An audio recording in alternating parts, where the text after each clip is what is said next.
ಸರ್ಕಾರಿ ಶಾಲಾ ಮಕ್ಕಳ ಜೀವಕ್ಕೆ ಬೆಲೆ ಇಲ್ಲದಂತಾಗಿದೆ. ದಕ್ಷಿಣ ಕನ್ನಡ ಜಿಲ್ಲೆಯ ಸರ್ಕಾರಿ ಶಾಲೆಯೊಂದರ ಆಡಳಿತ ಮಂಡಳಿ ನಿರ್ಲಕ್ಷ್ಯದಿಂದಾಗಿ ಮಕ್ಕಳನ್ನ ಟಿಪ್ಪರ್ ಹಾಗೂ ಪಿಕಪ್ನಲ್ಲಿ ಕರೆದೊಯ್ಯಲಾಗಿದೆ.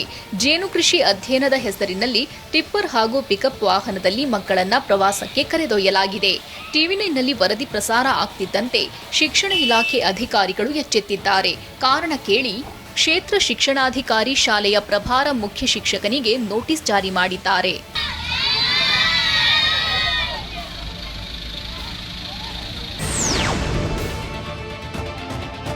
ಹುಬ್ಬಳ್ಳಿ ಕಿಮ್ಸ್ನಲ್ಲಿ ಲಂಚಾವತಾರಕ್ಕೆ 3 ಸಿಬ್ಬಂದಿಯ ತಲೆದಂಡವಾಗಿದೆ. ಲಂಚ ಸ್ವೀಕರಿಸಿದ್ದ ಬಗ್ಗೆ ಟಿವಿ9ನಲ್ಲಿ ವರದಿ ಪ್ರಸಾರ ಆಗ್ತಿದ್ದಂತೆ ಕಿಮ್ಸ್ನ 3 ಹೊರಗುತ್ತಿಗೆ ಸಿಬ್ಬಂದಿಯನ್ನ ಕೆಲಸದಿಂದ ವಜಾಗೊಳಿಸಲಾಗಿದೆ. ದುಡ್ಡಿಲ್ಲ ಎಂದು ಹೇಳಿದ್ರು ಬೇರೆಯವರಿಂದ ಫೋನ್ ಮೂಲಕ ಹಣ ಹಾಕಿಸಿಕೊಂಡಿದ್ದ 3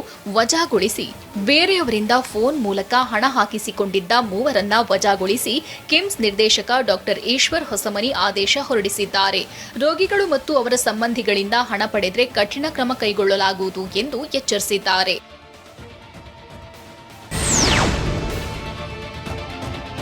ಮಂಗಳೂರಿನಲ್ಲಿ ಮುಸ್ಲಿಂ ಯುವಕನ ಜೊತೆ ಹಿಂದೂ ಯುವತಿ ಪರಾರಿ ಪ್ರಕರಣಕ್ಕೆ ತಿರುವು ಸಿಕ್ಕಿದೆ. ಇದು ಲವ್ ಜಿಹಾದ್ ಅಂತ ಹಿಂದೂ ಜಾಗರಣ ವೇದಿಕೆ ಆರೋಪ ಮಾಡಿದೆ. ವೈಶಾಲಿಯನ್ನ ಡ್ರಗ್ಸ್ ಕೂಪಕ್ಕೆ ತಳ್ಳಿ ಲವ್ ಜಿಹಾದ್ ಮಾಡಲಾಗಿದೆ. ಸುರತ್ಕಲ್ನಲ್ಲಿ ಮೊಹಮ್ಮದ್ ಮಿದ್ಲಾಜ್ ಚಿನ್ನದ ಅಂಗಡಿಯಲ್ಲಿ ಕೆಲಸ ಮಾಡ್ತಿದ್ದ. ಆ ಅಂಗಡಿ ಮಾಲೀಕ ಎಸ್ಡಿಪಿಐ ಮುಖಂಡ. ಹುಡುಗಿ ತಲೆ ಕೆಡಿಸಿ ಮುಸ್ಲಿಂ ಯುವಕನ ಜೊತೆ ಓಡಿ ಹೋಗುವಂತೆ ಮಾಡಿದ್ದಾರೆ. ಇದರಲ್ಲಿ ಎಸ್ಡಿಪಿಐ ಮುಖಂಡನ ಕುಮ್ಮಕ್ಕು ಇದೆ ಎಂದು ಆರೋಪಿಸಿದೆ. ಸುರತ್ಕಲ್ ಭಾಗದಲ್ಲಿ ಭಾರಿ ಪ್ರಮಾಣದಲ್ಲಿ ಡ್ರಗ್ಸ್ ವಹಿವಾಟು ನಡೆಯುತ್ತೆ.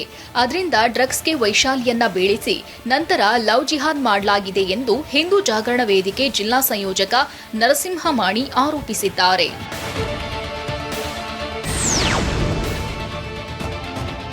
ಉಡುಪಿ ಜಿಲ್ಲೆಯ ಕುಂದಾಪುರದ ಕುಗ್ರಾಮದಲ್ಲಿ ರೋಗಿಗಳು ಪರದಾಡುವಂತಾಗಿದೆ. ಉಪ್ಪಿನ ಕುದ್ರುವಿನಲ್ಲಿ ಸಮರ್ಪಕ ರಸ್ತೆ ಇಲ್ಲದೆ ರೋಗಿಗಳು ಸಂಕಷ್ಟಕ್ಕೀಡಾಗುವಂತಾಗಿದೆ. ಕೃಷಿ ಮಾಡಿದ ಭೂಮಿಗೆ ಆಂಬ್ಯುಲೆನ್ಸ್ ಇಳಿಸಿ ರೋಗಿಯ ಜೀವ ರಕ್ಷಣೆ ಮಾಡಬೇಕಾದ ಪರಿಸ್ಥಿತಿ ಇದೆ.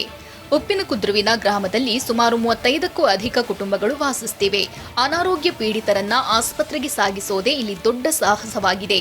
ಯಾರಾದರೂ ಮೃತಪಟ್ಟರೂ ಅಂತ್ಯಕ್ರಿಯೆ ಮಾಡಲು ಸೂಕ್ತ ವ್ಯವಸ್ಥೆಯೂ ಇಲ್ಲ. ಇತ್ತೀಚೆಗೆ ಹೃದಯಾಘಾತಕ್ಕೆ ಒಳಗಾದ ವ್ಯಕ್ತಿಯನ್ನ ಕರೆದೊಯ್ಯಲು ಬಂದ ಆಂಬ್ಯುಲೆನ್ಸ್ ಸ್ಥಳಕ್ಕೆ ಬರಲು ಪರದಾಡಿದೆ. ಬಳಿಕ ಗದ್ದೆಯ ಮೇಲೆ ಆಂಬ್ಯುಲೆನ್ಸ್ ತಂದು ಹರಸಾಹಸ ಪಟ್ಟು ರೋಗಿಯನ್ನ ಆಸ್ಪತ್ರೆಗೆ ರವಾನೆ ಮಾಡಲಾಗಿದೆ. ಗ್ರಾಮಸ್ಥರ ಸಮಸ್ಯೆಗೆ ಈವರೆಗೂ ಯಾರಿಂದಲೂ ಸ್ಪಂದನೆ ಇಲ್ಲ ಎಂದು ಸ್ಥಳೀಯರು ಆಕ್ರೋಶ ಹೊರಹಾಕಿದ್ದಾರೆ.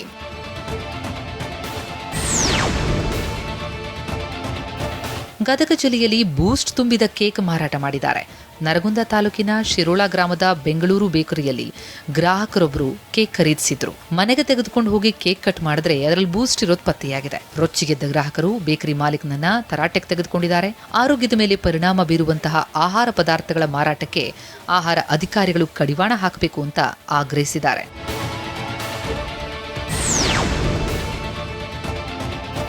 ಸಿಎಂ ಪುತ್ರ ವಿಧಾನ ಪರಿಷತ್ ಸದಸ್ಯ ಯತೀಂದ್ರ ಸಿದ್ದರಾಮಯ್ಯ ವಿರುದ್ಧ ಪೋಸ್ಟ್ ಹಿನ್ನೆಲೆಯಲ್ಲಿ ಕಾಂಗ್ರೆಸ್ ದೂರು ಕೊಟ್ಟಿದೆ. ಬಿಜೆಪಿ ಐಟಿ ಸೆಲ್ ಮತ್ತು ಮಾಜಿ ಸಂಸದ ಪ್ರತಾಪ್ ಸಿಂಹ ವಿರುದ್ಧ ಮೈಸೂರು ನಗರ ಪೊಲೀಸ್ ಆಯುಕ್ತೆ ಸೀಮಾ ಲಾಟ್ಕರ್ಗೆ ಕೆಪಿಸಿಸಿ ವಕ್ತಾರ ಲಕ್ಷ್ಮಣ್ ನೇತೃತ್ವದಲ್ಲಿ ದೂರು ಕೊಡಲಾಗಿದೆ. ಕಮಿಷನ್ ವಸೂಲಿ ವರ್ಗಾವಣೆ ದಂಧೆ ಸಚಿವ ಯತೀಂದ್ರ ಅಂತ ಬಿಜೆಪಿ ಸಾಮಾಜಿಕ ಮಾಧ್ಯಮದಲ್ಲಿ ಪೋಸ್ಟ್ ಹಾಕಿತ್ತು. ಹಾಗೆ ಯತೀಂದ್ರ ವರ್ಗಾವಣೆ ದಂಧೆ ನಡೆಸ್ತಾ ಇದ್ದಾರೆ ಅಂತ ಪ್ರತಾಪ್ ಸಿಂಹ ಆರೋಪಿಸಿದ್ರು. ಹೀಗಾಗಿ ಅವರ ವಿರುದ್ಧ ಕ್ರಮಕ್ಕೆ ಒತ್ತಾಯಿಸಿ ಕಾಂಗ್ರೆಸ್ ದೂರು ಕೊಟ್ಟಿದೆ.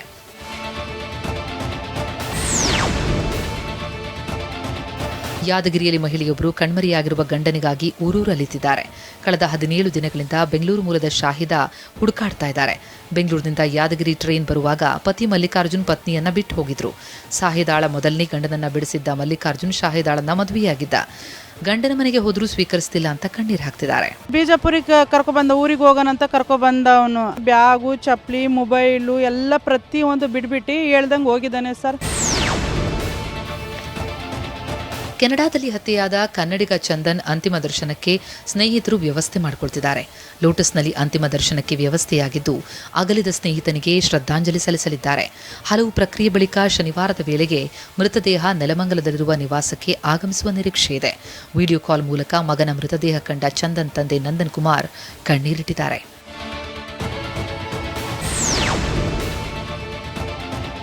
ಧಾರವಾಡದಲ್ಲಿ ಸರ್ವೆ ಇಲಾಖೆಯ ಸೂಪರ್ವೈಸರ್ ಸೋಮಲಿಂಗಪ್ಪ ಅವರಿಗೆ ಲೋಕಾಯುಕ್ತ ಶಾಕ್ ಕೊಟ್ಟಿದೆ. ಭಾರತೀನಗರ ಬಡಾವಣೆಯಲ್ಲಿರುವ ಮನೆ, ಐಸ್ಗೇಟ್ ಬಳಿ ಇರುವ ಸರ್ವೆ ಕಚೇರಿ, ಬೆಳಗಾವಿ ಮುರುಗೋಡದಲ್ಲಿರುವ ಮನೆ ಮೇಲೆ ದಾಳಿಯಾಗಿದೆ. ಅಪಾರ ಪ್ರಮಾಣದ ಆಸ್ತಿ ದಾಖಲೆಗಳನ್ನು ವಶಕ್ಕೆ ಪಡೆಯಲಾಗಿದೆ.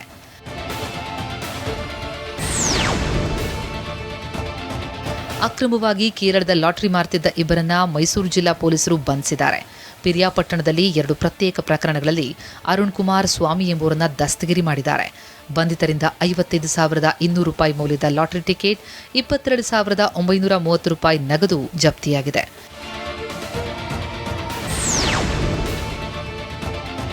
ಮೈಸೂರು ಪೊಲೀಸರು ಡ್ರಗ್ಸ್ ವಿರುದ್ಧ ಕಾರ್ಯಾಚರಣೆ ಮುಂದುವರೆಸಿದ್ದಾರೆ. 5 ಡ್ರಗ್ಸ್ ಮಾರಾಟಗಾರರನ್ನ ಬಂಧಿಸಿದ್ದಾರೆ. ಮಂಡಿಯಲ್ಲಿ 3.14 ಗ್ರಾಂ MDMA, ಉದಯಗಿರಿಯಲ್ಲಿ 50 ಗ್ರಾಂ ಗಾಂಜಾ ವಶಕ್ಕೆ ಪಡೆದಿದ್ದಾರೆ. ಪೊಲೀಸರು ಡ್ರಗ್ಸ್ ಬಗ್ಗೆ ಮಾಹಿತಿ ಕೊಡುವುದಕ್ಕೆ ವಿಮುಕ್ತಿ ಹೆಸರಿನಲ್ಲಿ ಸಹಾಯವಾಣಿಯನ್ನು ಆರಂಭಿಸಿದ್ದಾರೆ.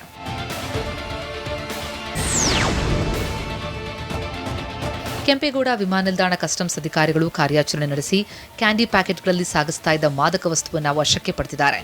ಬ್ಯಾಂಕಾಕ್ನಿಂದ ಆಗಮಿಸಿದ ಪ್ರಯಾಣಿಕನ ಲಗೇಜ್ ಪರಿಶೀಲನೆ ವೇಳೆ 1 ಕೆಜಿ 700 ಗ್ರಾಂ ಮಾದಕ ವಸ್ತು ಸೀಸ್ ಆಗಿದೆ.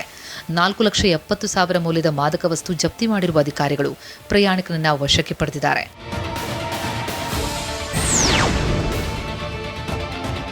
ಶಿವರಾತ್ರಿಗೆ ಬೆರಳೆಣಿಕೆ ದಿನಗಳು ಮಾತ್ರ ಬಾಕಿ ಇದ್ದು ಮಲೆ ಮಹದೇಶ್ವರ ಜಾತ್ರಾ ಮಹೋತ್ಸವಕ್ಕೆ ಚಿರತೆ ದಾಳಿಯ ಭೀತಿ ಎದುರಾಗಿದೆ. ಹೀಗಾಗಿ ಅರಣ್ಯ ಸಿಬ್ಬಂದಿ ಶಾಗ್ಯಂಬಳಿ ಬೋನಿಟ್ಟು ಕೂಂಬಿಂಗ್ ಕಾರ್ಯಾಚರಣೆ ನಡೆಸುತ್ತಿದ್ದಾರೆ. 2 ಪ್ರತ್ಯೇಕ ಕೇಜಿಟ್ಟು ಚಿರತೆ ಸೆರೆಗೆ ಮುಂದಾಗಿದ್ದಾರೆ. ಜಾತ್ರೆ ಹಿನ್ನೆಲೆಯಲ್ಲಿ ಸಾವಿರಾರು ಭಕ್ತರು ಪಾದಯಾತ್ರೆ ಮೂಲಕ ಮಾದಪ್ಪನ ದರ್ಶನಕ್ಕೆ ಆಗಮಿಸುತ್ತಿದ್ದಾರೆ. ಚಿರತೆ ದಾಳಿಯ ಭೀತಿ ಹಿನ್ನೆಲೆ ಪೊಲೀಸ್ ಇಲಾಖೆ ಕಟ್ಟೆಚ್ಚರ ವಹಿಸಿದೆ.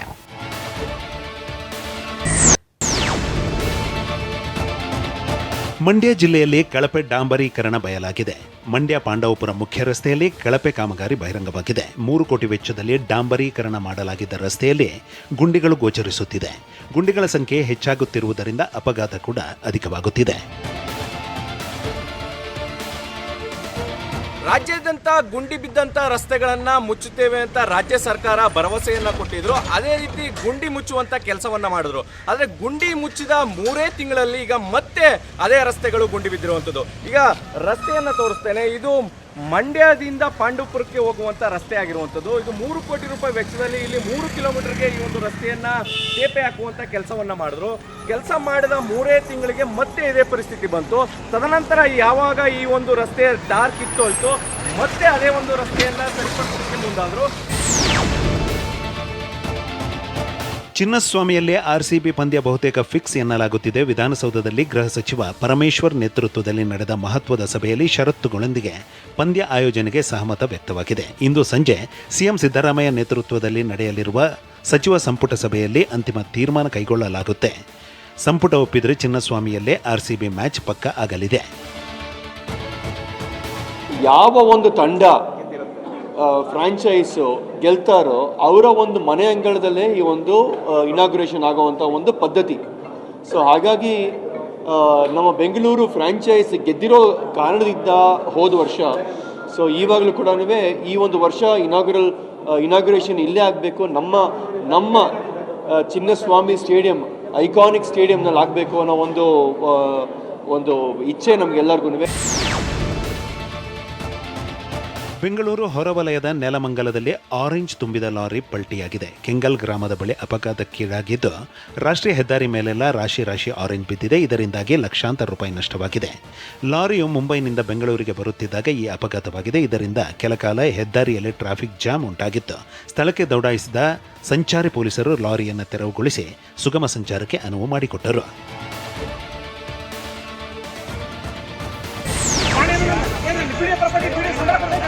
ಬೆಂಗಳೂರಿನಲ್ಲಿ BDA ನೌಕರನೇ ಅಧಿಕಾರಿಗೆ ಧಮಕಿ ಹಾಕಿದ್ದಾನೆ. ಅಗ್ರಹಾರ ದಾಸರಹಳ್ಳಿ ಸರ್ವೆ 8ರಲ್ಲಿ BDA ಜಾಗ ಒತ್ತುವರಿ ವೇಳೆ ಆಯುಕ್ತರ ಆದೇಶವನ್ನೇ ಪ್ರಶ್ನಿಸಿ ಗಲಾಟೆ ಮಾಡಿದ್ದಾನೆ. ಭೂಗಳ್ಳರ ಪರವಾಗಿ ನಿಂತು BDA ನೌಕರರ ಸಂಘದ ಅಧ್ಯಕ್ಷ ಮಂಜುನಾಥ ಧಮಕಿ ಹಾಕಿದ್ದಾನೆ ಎಂದು ಆರೋಪಿಸಲಾಗಿದೆ. ಕಿರಿಕಿ ಮಾಡಿದ ಮಂಜುನಾಥ್ ವಿರುದ್ಧ ಕ್ರಮಕ್ಕೆ BDA ಆಯುಕ್ತ ಮಣಿವಣ್ಣನ್ ಸೂಚಿಸಿದ್ದಾರೆ.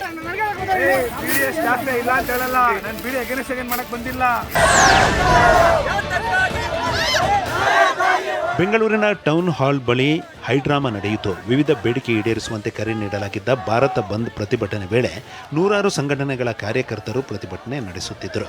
ಸ್ಥಳಕ್ಕೆ ದೌಡಾಯಿಸಿದ ಪೊಲೀಸರು ಇಲ್ಲಿ ಪ್ರತಿಭಟನೆಗೆ ಅವಕಾಶ ಇಲ್ಲ, ಫ್ರೀಡಂ ಪಾರ್ಕ್ನಲ್ಲಿ ಪ್ರತಿಭಟಿಸುವಂತೆ ಪೊಲೀಸರು ತಾಕೀತು ಮಾಡಿದರು. ಈ ವೇಳೆ ಪೊಲೀಸರು ಮತ್ತು ಪ್ರತಿಭಟನಾಕಾರರ ನಡುವೆ ಮಾತಿನ ಚಕಮಕಿ ನಡೆಯಿತು.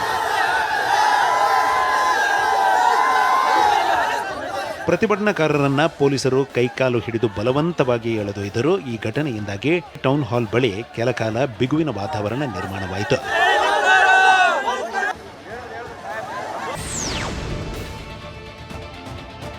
ಭಾರತ ಬಂದ್ ಹಿನ್ನೆಲೆಯಲ್ಲಿ ಬೆಂಗಳೂರು ಹೊರವಲಯದ ಜಿಗಣಿ ಕೈಗಾರಿಕಾ ಪ್ರದೇಶದಲ್ಲಿ ಕಾರ್ಮಿಕರು ಪ್ರತಿಭಟನೆ ನಡೆಸಿದ್ದಾರೆ. ಮುಷ್ಕರಕ್ಕೆ ಬೆಂಬಲ ನೀಡದ ಕಂಪನಿಗಳ ಮುಂದೆ ಪ್ರತಿಭಟನೆ ನಡೆಸಿದ್ದಾರೆ. Spider electric IT business India ಕಂಪನಿಗೆ ಮುತ್ತಿಗೆ ಹಾಕಿದ ಪ್ರತಿಭಟನಾಕಾರರು ಕಾರ್ಮಿಕರಿಗೆ ರಜೆ ನೀಡದ್ದಕ್ಕೆ ಆಕ್ರೋಶ ಹೊರಹಾಕಿದ್ದಾರೆ. ಪ್ರತಿಭಟನಾಕಾರರ ಒತ್ತಾಯಕ್ಕೆ ಮಣಿದ ಕಂಪನಿ ಕೊನೆಗೂ ರಜೆ ಘೋಷಿಸಿದೆ. ಕಾರ್ಮಿಕರನ್ನ ಹೊರಗೆ ಕಳಿಸುತ್ತಿದ್ದಂತೆ ಪ್ರತಿಭಟನೆ ಕೈಬಿಡಲಾಗಿದೆ. ವಿವಿಧ ಬೇಡಿಕೆಗಳ ಈಡೇರಿಕೆಗಾಗಿ ಆಶಾ ಕಾರ್ಯಕರ್ತೆಯರು ಬಾಗಲಕೋಟೆಯಲ್ಲಿ ಪ್ರತಿಭಟನೆ ನಡೆಸಿದ್ದಾರೆ. ಜಮಖಂಡಿ ಪಟ್ಟಣ ತಹಶೀಲ್ದಾರ್ ಕಚೇರಿ ಎದುರು ಆಶಾ ಕಾರ್ಯಕರ್ತೆಯರು ಧರಣಿ ನಡೆಸುತ್ತಿದ್ದಾರೆ. 2025ರಲ್ಲಿ ಸರ್ಕಾರ ಘೋಷಿಸಿದಂತೆ 10,000 ಮಾಸಿಕ ವೇತನ ನೀಡಬೇಕು, ರಾಜ್ಯದಲ್ಲಿ 4 ಲೇಬರ್ ಕೋಡ್ ಜಾರಿಗೆ ತರದಂತೆ ಅಂಗನವಾಡಿ ಬಿಸಿಯೂಟ ಕಾರ್ಯಕರ್ತೆಯರಿಗೆ ಸ್ಥಾನಮಾನ ನೀಡಬೇಕೆಂದು ಆಗ್ರಹಿಸಿದ್ದಾರೆ. ಎಸಿ ಮುಖಾಂತರ ಮುಖ್ಯಮಂತ್ರಿ ಸಿದ್ದರಾಮಯ್ಯಗೆ ಮನವಿ ರವಾನಿಸಿದ್ದಾರೆ. ಕಲಬುರಗಿಯ ದರ್ಗಾದಲ್ಲಿ ಶಿವಲಿಂಗ ಪೂಜೆಗೆ ಹಿಂದೂಗಳು ಅವಕಾಶ ನೀಡಬಾರದೆಂದು ಸಲ್ಲಿಸಿದ್ದ ಅರ್ಜಿಯನ್ನು ಸುಪ್ರೀಂ ಕೋರ್ಟ್ ವಜಾಗೊಳಿಸಿದೆ. ಶಿವರಾತ್ರಿಯಂದು ಶಿವಲಿಂಗ ಪೂಜೆಗೆ ಅನುಮತಿ ನೀಡದಂತೆ ಆಳಂದ ದರ್ಗಾ ಕಮಿಟಿ ಕೋರ್ಟ್ ಮೊರೆ ಹೋಗಿತ್ತು. ಆದರೆ ಅರ್ಜಿ ವಜಾಗೊಳಿಸಿರುವ ಸುಪ್ರೀಂ ಕೋರ್ಟ್ ರಾಘವ ಚೈತನ್ಯ ಶಿವಲಿಂಗ ಪೂಜೆಗೆ ಅನುಮತಿ ನೀಡಿದೆ. ನಿನ್ನೆಯಷ್ಟೇ ಒಬ್ಬರಿಗೆ ಪೂಜೆ ಸಲ್ಲಿಸೋಕೆ ಹೈಕೋರ್ಟ್ ಕಲಬುರಗಿ ಪೀಠ ಅನುಮತಿ ನೀಡಿತ್ತು. ಬೀದರ್ನಲ್ಲಿ 3 ಎಕರೆ ಪ್ರದೇಶದಲ್ಲಿ ಬೆಳೆಯಲಾಗಿದ್ದ ಕಬ್ಬು ಬೆಂಕಿಗಾಹುತಿಯಾಗಿದೆ. ಚಟಗುಪ್ಪ ತಾಲೂಕಿನ ಬೆಮಳಖೇಡ್ ಗ್ರಾಮದಲ್ಲಿ ಕಬ್ಬು ಸುಟ್ಟು ಕರಕಲಾಗಿದೆ. ದೇವೇಂದ್ರ ಬಾಪನೂರ ಎಂಬುವರಿಗೆ ಸೇರಿದ ಕಬ್ಬು ಶಾರ್ಟ್ ಸರ್ಕ್ಯೂಟ್ನಿಂದ ನಾಶವಾಗಿದೆ ಎಂದು ಹೇಳಲಾಗಿದೆ. ಸಾಲ ಸೋಲ ಮಾಡಿ ಬೆಳೆದ ಕಬ್ಬು ನಾಶವಾಗಿರೋದ್ರಿಂದ ರೈತ ತಲೆ ಮೇಲೆ ಕೈ ಹೊತ್ತು ಕುಳಿತಿದ್ದಾನೆ. ಸೂಕ್ತ ಪರಿಹಾರ ನೀಡಬೇಕೆಂದು ಜೆಸ್ಕಾಂಗೆ ಆಗ್ರಹಿಸಿದ್ದಾರೆ. ಚಿರತೆಯೊಂದಿಗೆ ಬ್ಲ್ಯಾಕ್ ಪ್ಯಾಂಥರ್ ರೌಂಡ್ ಹೊಡೆಯುತ್ತಿರುವ ಅಪರೂಪದ ದೃಶ್ಯ ಪ್ರವಾಸಿಗರ ಕ್ಯಾಮೆರಾದಲ್ಲಿ ಸೆರೆಯಾಗಿದೆ. ಚಿಕ್ಕಮಗಳೂರು ಜಿಲ್ಲೆ ತರೀಕೆರೆಯ ಲಕ್ಕವಳ್ಳಿ ಭದ್ರಾ ಅಭಯಾರಣ್ಯದಲ್ಲಿ ಅಪರೂಪದ ದೃಶ್ಯವು ಬೋಟ್ ಸಫಾರಿ ಹೋದವರ ಮೊಬೈಲ್ನಲ್ಲಿ ಸೆರೆಯಾಗಿದೆ.